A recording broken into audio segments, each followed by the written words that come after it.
Di suatu negara yang disebut dengan Armenia, ada seorang yang sedang tertidur pulas di atas ranjang tidurnya. Ia sedang bermimpi bahwa ia sedang berjalan-jalan di suatu tempat dan bertemu dengan orang banyak. Namun suatu kejadian tak terduga bahwa dirinya diincar oleh seorang dan ditembak menggunakan sebuah senjata api. Kemudian dia terbangun karena alarm yang ada di sebelahnya. Menyadari waktu yang sudah mulai siang, ia terus bergegas untuk melakukan sebuah aktivitas sehari-harinya seperti biasa. Saat ia sedang berada di kamarnya, ia mendengar suara keributan dari luar kamarnya. Saat ia keluar, ternyata ada sepasang suami istri dengan anak yang digendong oleh istri sedang bertengkar. Bahkan suami itu melakukan kekerasan fisik pada sang istri. Junior yang melihat kejadian itu tak menanggapi apapun. Ia bergegas saja pergi dari tempat itu menuju mobilnya. Lalu ia pergi mengendarai mobil dan tak lama kemudian dari itu ia tiba di sebuah kafe. Kemudian ia memesan 2 cangkir kopi. Lalu ia kembali melanjutkan perjalanan hingga ia tiba di suatu tempat di mana itu tempat dia bekerja. Sesampainya di sana, ia langsung bekerja memperbaiki mobil yang sudah mengantri untuk diperbaiki. Dia bersama rekan kerja yang lainnya kemudian melakukan pekerjaan itu hingga larut malam. Saat jam pulang tiba, mereka langsung bergegas menuju ke rumah masing-masing untuk pulang. Kemudian, Junior pergi ke suatu tempat, namun tidak sengaja ia melihat seseorang yang sedang dikeroyok oleh banyak orang. Namun seperti hal itu sudah menjadi sebuah kebiasaan yang terjadi di sekitar lingkungannya. Karena tidak ada orang yang panik melihat hal tersebut, begitu juga dengan sang Junior. Ia tak memperdulikan sama sekali, ia tetap fokus pada tujuannya, yaitu ke bar untuk minum alkohol sebanyak-banyaknya. Junior memang sangat hobi dengan alkohol, bahkan sekali ia mendatangi bar bisa lebih dari 5 gelas dirinya habiskan sendiri. 4 minggu kemudian aktivitas Junior masih sama, kesehariannya tampak begitu-begitu saja. Dimulai dari bangun tidur, kemudian olahraga, kemudian berangkat kerja, mampir dulu ke sebuah kedai kopi untuk memesan kopi, lalu melanjutkan kembali perjalanannya menuju ke tempat kerjanya, dan di sana dirinya banyak menghabiskan waktu keseharian untuk memperbaiki pasien kendaraannya. Alkohol juga selalu menjadi rutinitasnya. Hal yang sama selalu ia lakukan hingga 97 minggu setelah itu. Namun satu hari ada sesuatu yang berbeda dari kebiasaannya. Saat ia berangkat bekerja, biasanya ia memesan kopi dan membawa ke tempat kerja. Namun saat itu ia melihat seorang wanita bersama anak yang pernah ia temui di depan kamar yang sedang bertengkar dengan sang suami ada di sana. Hal itu kemudian membuat Junior memutuskan untuk minum kopi di dekat mereka. Kemudian ia memutuskan juga untuk duduk di dekat mereka. Ia melihat sang anak yang tengah menggambar dengan lihainya, lalu ia kemudian memuji hasil gambaran dari sang anak tersebut. Kemudian ia mengajak anak itu untuk mengobrol terkait hal-hal receh yang mungkin anak itu suka. Seperti apakah suka Superman, kemudian sang anak juga menjawab dengan begitu antusias. Tapi anak itu kaget karena itu adalah kali pertama dia mendengar pria itu berbicara. Kemudian ia bertanya pada sang pria, dia pikir pria itu bodoh karena tidak pernah berbicara. Kemudian Junior menjawab diam secara sukarela, lebih baik daripada diam seseorang. Di tengah pembicaraan dari seorang anak itu dengan pria berumur itu, sang ibu dari anak tersebut menimpali dan ikut bergabung dalam pembicaraan secara tiba-tiba. Di akhir Junior berpesan untuk selalu kuat dan menjadi teladan yang baik bagi anak-anaknya. Junior kemudian memberikan sebuah buku pada anak itu. Di India, dengan kondisi perumahan yang cukup padat di sana, di jalan raya ada sebuah mobil serupa Jeep yang berisikan 4 orang yang di dalamnya. Mereka seperti tengah mengingati sesuatu yang menjadi target. Tak lama kemudian target yang mereka incar berupa mobil putih yang baru saja keluar dari sebuah rumah itu ada pergerakan. Mereka langsung mengikuti mobil itu dengan hati-hati agar sang pemilik mobil target tidak curiga. Mobil itu menuju ke suatu tempat keramaian. Banyak toko di sana, bermacam-macam toko. 4 orang yang mengikuti pria menjadi targetnya itu pun sedikit kehilangan jejak. Mereka kemudian terfokus pandangan pada salah satu toko buku. Target mereka sedang ingin membeli buku di sana. Nampaknya target yang mereka incar ini bukan sembarangan. Pasalnya ia dikawal oleh seorang polisi yang menjadi bodyguardnya. Kemudian sekelompok orang itu tadi pun membuat sebuah keributan. Mereka langsung keluar dari mobilnya dan tanpa basa-basi langsung menghujani tempat itu dengan senjata api yang mereka miliki, dengan tujuan untuk memusnahkan sang target. Namun sangat brutal yang mereka lakukan hingga banyak orang tak bersalah terkena tembakan mereka. Bahkan anak dari ibu yang baru saja dibelikan boneka tadi pun ikut terkena kekejaman pria-pria itu. Namun gak lama dari situ ada sebuah serangan balik yang dilakukan oleh seseorang untuk meredam penyerangan itu. Sekelompok orang itu lalu pergi kabur menggunakan mobilnya. Sementara ibu tadi sangat sedih karena anaknya kehilangan nyawa. Kejadian itu cukup mengejutkan warga hingga disiarkan melalui kanal TV agar diketahui oleh masyarakat luas di India. Namun, hingga berita itu diangkat tak ada geng yang mengaku bertanggung jawab atas insiden yang terjadi itu. Sementara, dari keempat teroris yang melakukan aksinya tadi, salah seorang teroris itu terkena tembakan perlawanan yang dilakukan oleh seseorang yang membuatnya kehilangan nyawa saat itu juga. Mereka kemudian berusaha untuk menguburkan temannya itu di suatu tempat yang kosong dan lapang. Mereka sedang kebingungan akan kabur kemana lagi, karena seluruh kota pasti akan mencari keberadaan mereka. Kemudian salah seorang pasukan teroris ini menelpon Alam, yang mungkin itu adalah temannya ataupun atasannya dalam terorisme mereka.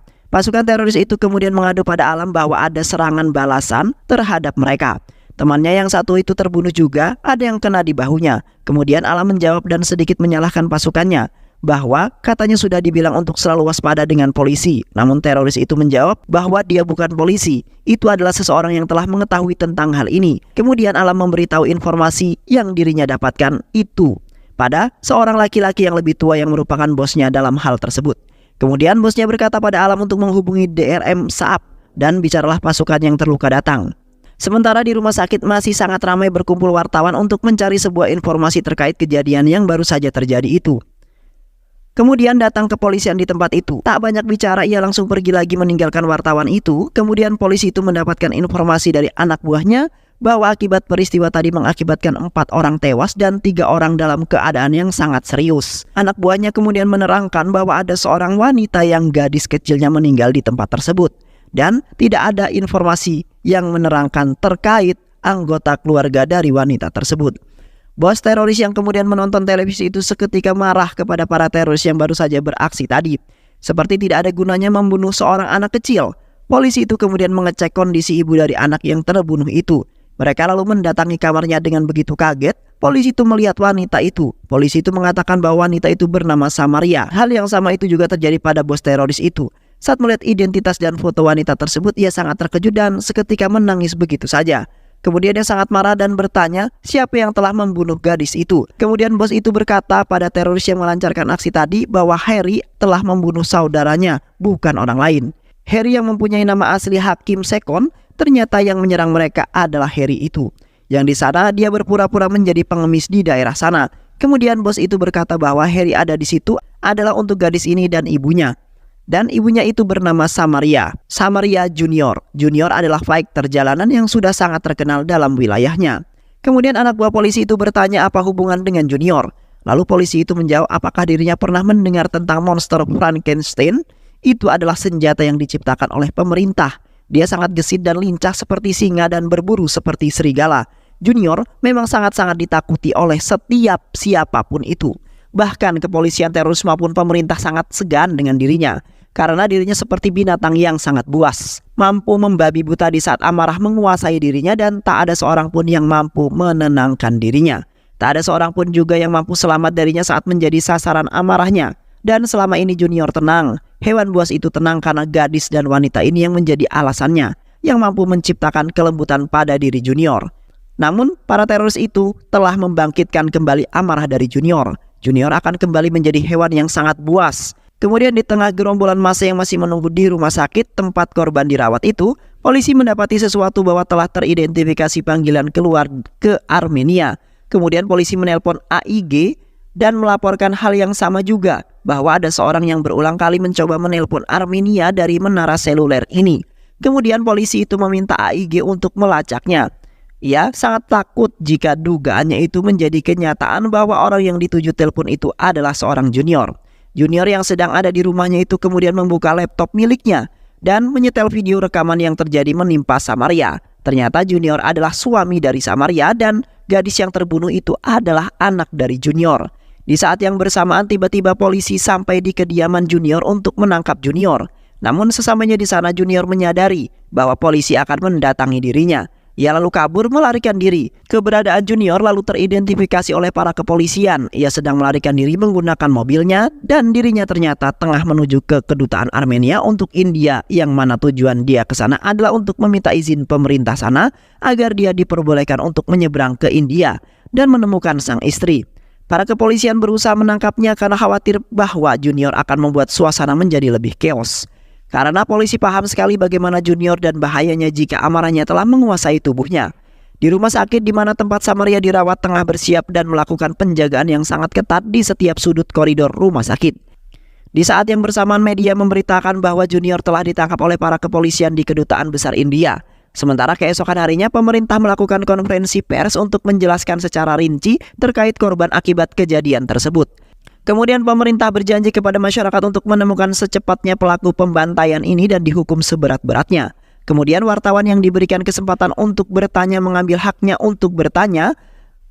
Banyak dari mereka yang mempertanyakan tentang Junior. Ada yang bertanya tentang apakah kasus pembantaian ini ada hubungannya dengan Junior. Ada juga yang bertanya bahwa Junior pernah dikabarkan sudah mati namun muncul kembali. Kemudian jawaban dari pemerintah itu bahwa Junior telah dibawa ke India semalam dan pemeriksaan lebih lanjut akan dilakukan secepatnya. Ditegaskan bahwa tidak ada pelanggaran hak asasi manusia yang dilakukan terhadapnya. Namun pemerintah tidak pernah menjawab pertanyaan yang seringkali diberikan, bahwa Junior sekarang disimpan dalam kondisi bagaimana. Pemerintah tidak mampu menjawab hal tersebut. Padahal sebenarnya kondisi Junior saat dilakukan penangkapan terhadap dirinya adalah dengan disiksa oleh para kepolisian. Ia dipukuli berulang kali dengan kondisi tangannya yang diikat. Di tengah-tengah dirinya yang diikat itu teringat kembali tentang masa-masa yang pernah ia alami yang telah berlalu. Mulai dari bagaimana dia melamar sang istri hingga saat ia hampir terbunuh oleh seorang yang mengincar dirinya saat menjalankan misinya. Di tengah-tengah ingatan itu kemudian ia dibangunkan oleh para polisi itu dengan siraman air ke tubuhnya. Junior dahulunya bekerja untuk pemerintah. Ia dibayar oleh pemerintah menjadi senjata bagi pemerintah untuk membersihkan nama mereka. Seluruh pihak yang terkait akan kekejian pemerintah akan dimusnahkan oleh Junior atas perintah pemerintah itu sendiri. Berada di tempat yang asing itu, Junior harus menerima siksaan dari pihak kepolisian tersebut. Ia terus dipukuli tanpa henti oleh mereka. Kemudian polisi itu mendapatkan surat yang dikirimkan padanya. Setelah ia membacanya, kemudian ia tampak seperti kesal. Lalu dia bergegas ke ruangan atasannya. Kemudian ia melayangkan protes atas surat yang diberikan tadi.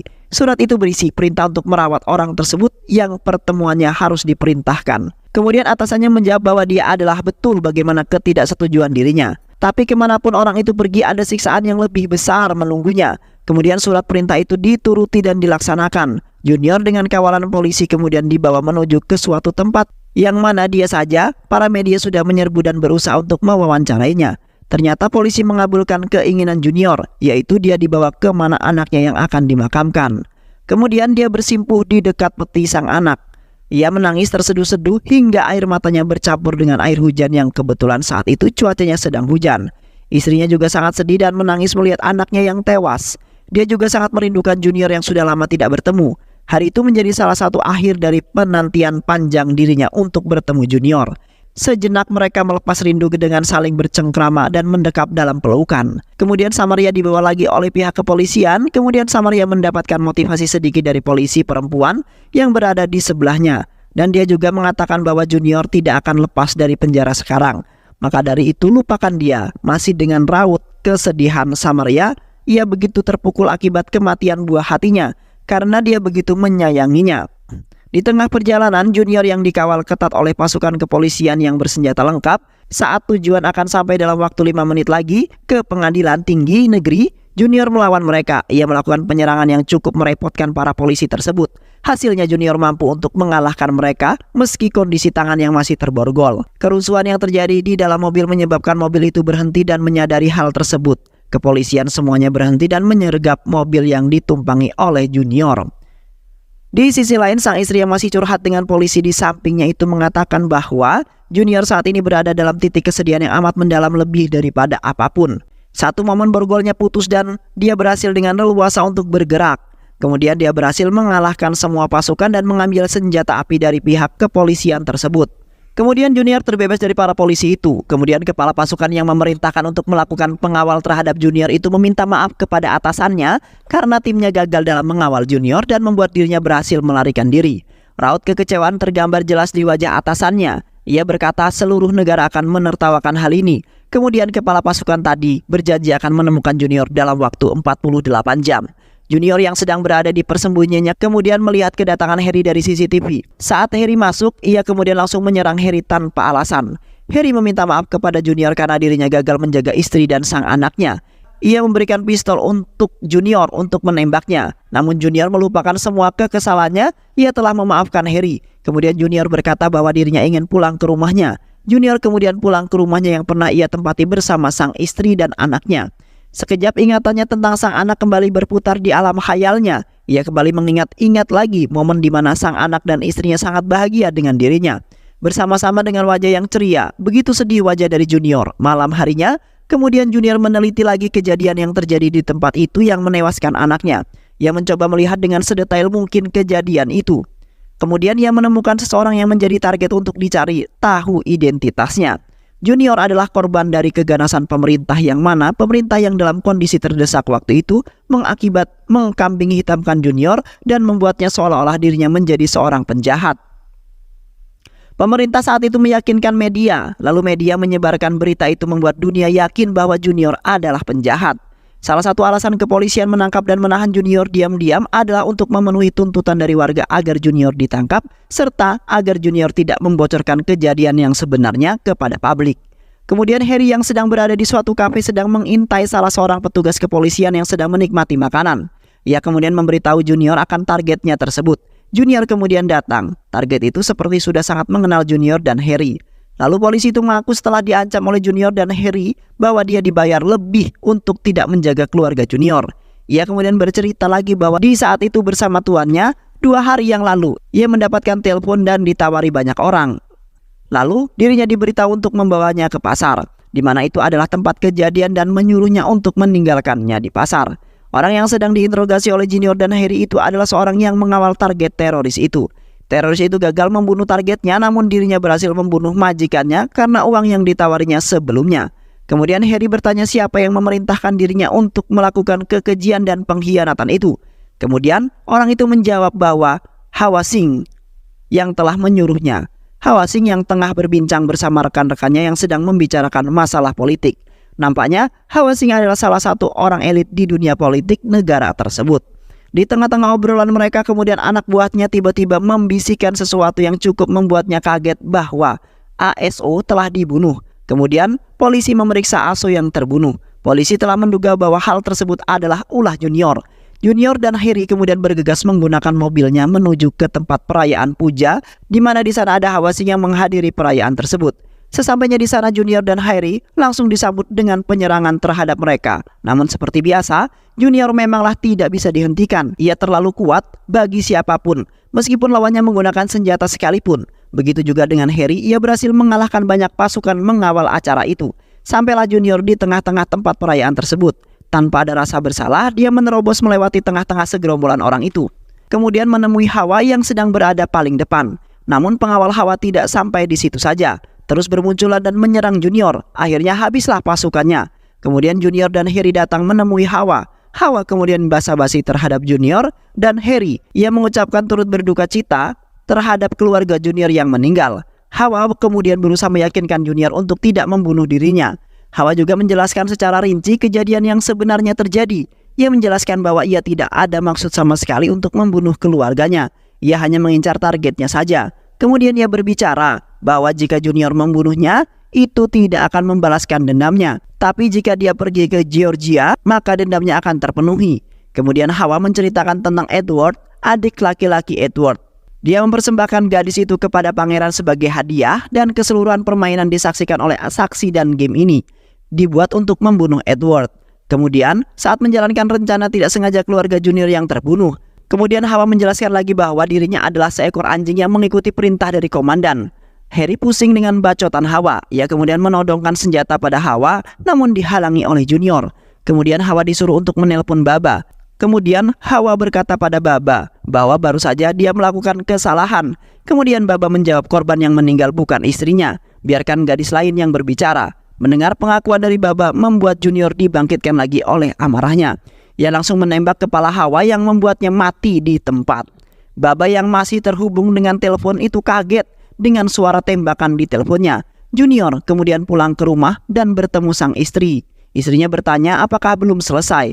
Kemudian Junior menjawab belum. Sedih yang dihadapi oleh sang istri karena ia selalu saja mendapati suaminya itu datang sebentar dan tidak lama pergi lagi.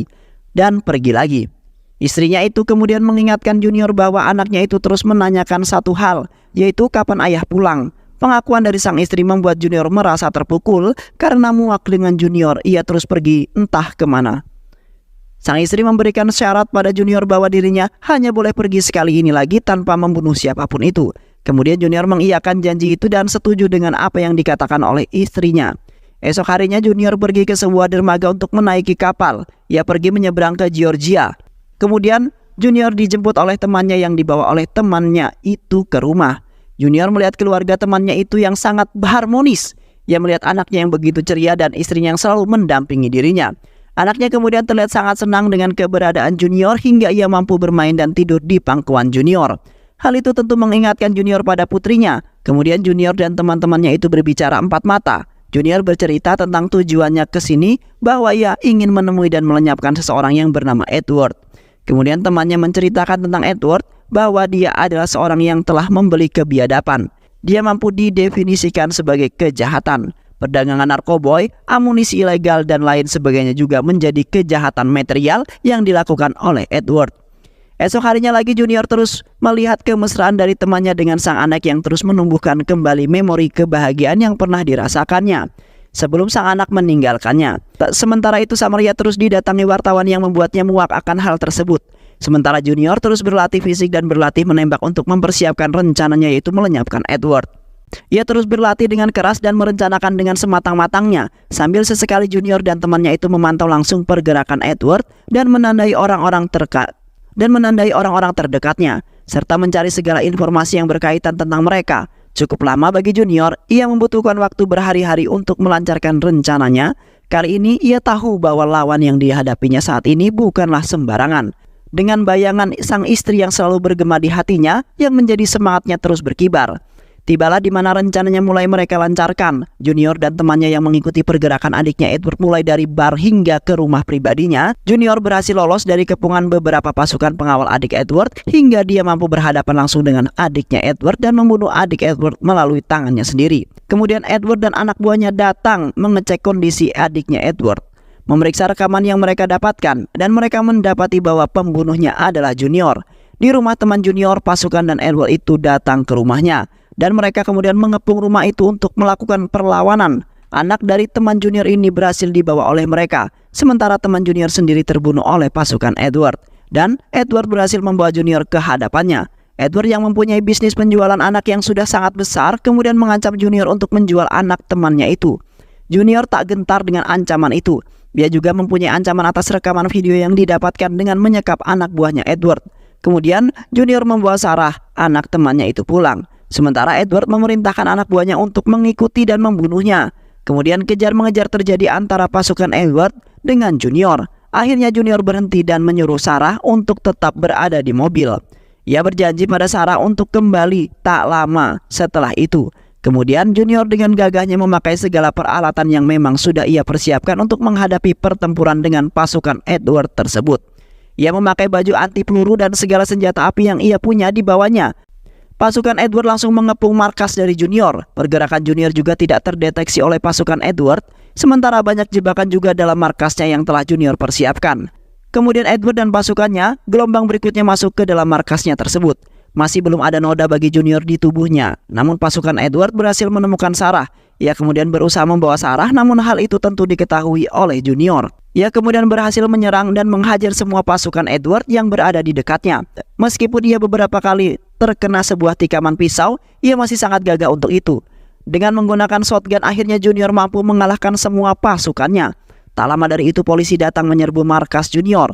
Junior dan Sarah kemudian melarikan diri. Kemudian Junior membawa Sarah untuk bersembunyi di dalam ruangan yang cukup aman. Sementara Junior harus terus mengurusi perlawanan dari Edward dan anak buahnya. Baku tembak di antara mereka kemudian terus terjadi hingga sampai pada suatu momen Junior tertembak oleh pasukan Edward, yang membuat Junior terdesak dan disekap oleh Edward. Namun saat setengah sadar ialah Junior teringat kembali akan dendam yang mana anaknya dibunuh oleh Edward dan istrinya selalu menunggu kehadiran dirinya. Junior kemudian berhasil meledakkan bensin yang ada di dekatnya, yang menguatkan pasukan Edward kini yang tak berdaya. Kemudian Edward juga yang sedang lemah ketakutan karena Junior yang membawa alat cor itu menghampiri dirinya. Dengan alat cor itulah Junior berhasil membunuh Edward hingga menembus dadanya. Akhirnya misi pembalasan dendam kematian anaknya kepada Edward itu telah berhasil ia penuhi. Sarah kemudian langsung datang memeluk Junior. Melihat kondisi tempat yang akan meledak, mereka lalu pergi melarikan diri, dan Junior menyuruh Sarah untuk pergi melalui pintu belakang. Kemudian Sarah bertemu polisi dan diselamatkan oleh para polisi. Melihat fakta yang mereka dapati selama ini membuat media merasa curiga dengan para kepolisian. Apakah dugaan polisi pada Junior adalah penjahat yang sangat keji itu benar? Terakhir, mereka dapati bahwa Junior adalah seorang ayah dari anak yang sangat ia sayangi. Namun pihak kepolisian terus meyakinkan media bahwa Junior adalah penjahat yang sangat kejam. Sementara itu Junior berhasil menyelamatkan dirinya dan kembali ke India. Dan film pun selesai. Baik sahabat, itu alur cerita film yang berjudul Junior. Mudah-mudahan sahabat semua terhibur dengan alur cerita film ini. Jangan lupa untuk subscribe, like, share, dan komen di bawah. Sehat selalu. Wassalamualaikum warahmatullahi wabarakatuh.